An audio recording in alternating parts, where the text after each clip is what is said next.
As we have seen, some of these protests have turned violent and several have been accused of rioting. Now, these rioters in America are still vandalizing leading luxury stores. Storefronts have been smashed and merchandise worth millions of dollars has been looted now. This is happening not just in New York or Los Angeles. This is happening across the country. Let's take a look at some of these looting.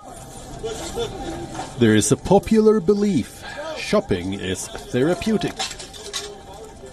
What do we call this? This is an attack on the symbols of wealth and exclusivity.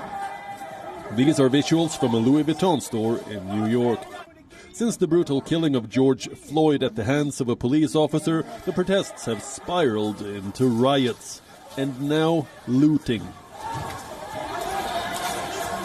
People are breaking into world-famous luxury stores, smashing display cabinets, setting the property on fire and stealing stock worth millions of dollars across the country.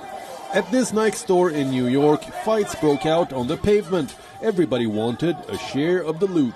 Snatch and run was the rule. Nike's competitor, Adidas, has been at the receiving end too.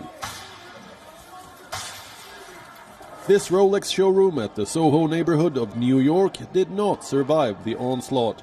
A small gathering quickly swelled into a force. They rushed in together and were seen emerging with plastic handbags full of watches. The loot was complete in half a minute. Smashed windows, stolen merchandise, high-end stores looted in New York City. That's been the story over the last few nights. At this Chanel store, mangled mannequins were found on the floor. Every rack, every cloth in the store was stolen. The looting was complete before the police arrived. These are visuals from a Gucci store. In front of an Apple store in Philadelphia, a police car was torched. The store was empty. Apple has issued a warning to looters with iPhones. The devices are being tracked, not just in Philadelphia. Apple stores are being looted across the country. In Oakland, protesters entered a Mercedes-Benz store. Although the high-end locking system prevented theft, people can be seen jumping on the cars, trying to smash the windshield. Now, major luxury retail thoroughfares in the U.S., from New York's Soho to Beverly Hills, Rodeo Drive, to Atlanta's Phipps Plaza, they are now covered in messages in support of Black Lives Matter. Many of these stores have been boarded up to repel attacks, but these boards have been torn down. Not all protesters are vandals, though.